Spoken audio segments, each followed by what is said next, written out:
Di ka pa rin makakaipon next year pag di mo nalaman to. Patapos na naman ang taon. Pansin mo ba na maraming tao ang nahihirapan na mag-ipon or magkaroon ng savings? Alam mo ba na may 6 na tips para makapag-ipon ka na next year? Abangan mo ang tip number 6, yun ang pinaka-importante sa lahat. Dati, pagdating ng sahod ko, hindi ko na lang namamalayan, nauubos na lang ito. Parang dumadaan lang sa kamay ko na parang bula. Hindi ko alam kung saan napunta ang pera ko. Relate ka din ba? Kaya kailangan may record ka sa pumapasok na pera at gastos mo. Meron akong tinatawag na credit and debit record system para ma-monitor mo lahat na pumapasok na pera sa'yo at kung saan napupunta. Sa pamamagitan nito, magiging aware ka sa lahat ng expenses mo. Kaya tip number 1, i-track ang pera mo. Dati, ganito ako madalas. Tuwing lumalabas ako, eksakto hindi pa ako kumakain. Kaya nakakaranas ako ng gutom sa labas. Kung ang goal mo or ang target mo ay makapag-ipon, ito dapat ang isa sa iwasan mo. Dati madalas akong kumain sa labas, mag-coffee sa Starbucks or mag-order ng pagkain. Biruin mo, halimbawa, isang buwan, 10 times ako magkakape at mag-order ng pagkain. Sabihin na lang natin, 150 isang coffee, 150 din ang isang pagkain. So, bali 300 per day. Then, times mo na lang kung 10 beses ako sa isang buwan, 3,000 din pala ang magagastos ko. Samantala, pwede naman pala ako kumain at magkape sa bahay. And sigurado ako, healthy pa yun. Kaya tip number 2, iwasan ang pagkain sa labas. Dati, pagdating ng sahod ko, bili dito, bayad ng bill, padala, tapos nga na. Para makaipon ka, dapat, example, kumikita ka ng 30,000 per month, 10% rule savings kung tawagin. Ibawas mo agad yung 3,000 para sa savings, mas maigi. Meron kang separate savings account para dito.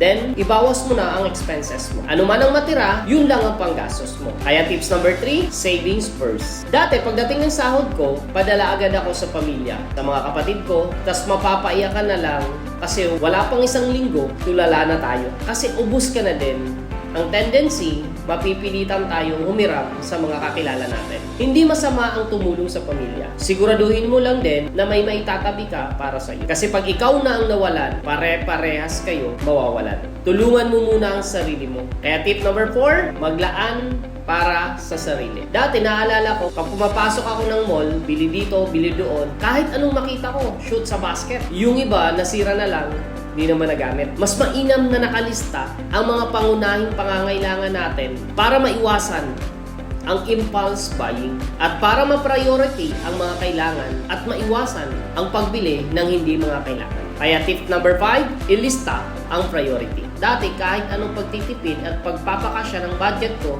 ay kulang talaga. Isa lang naging realization ko na hindi pala pagtitipid ang sagot or solusyon para makapag-ipon. Ang solusyon pala ay dagdag pagkakakitaan. Kaya kung ikaw isa kang empleyado, hindi ka lang dapat umaasa sa sweldo. Kung nagtatrabaho ka 8 to 5, dapat pagkatapos ng trabaho mo, may racket ka or may side hustle ka na kaya mong ipagsabay sa trabaho mo para madagdagan ang income mo. Maraming magagandang side hustle ngayon na kahit busy ka sa trabaho mo, ay pwede mong ipagsabay. Katulad ng online business, dropshipping, at marami pang iba.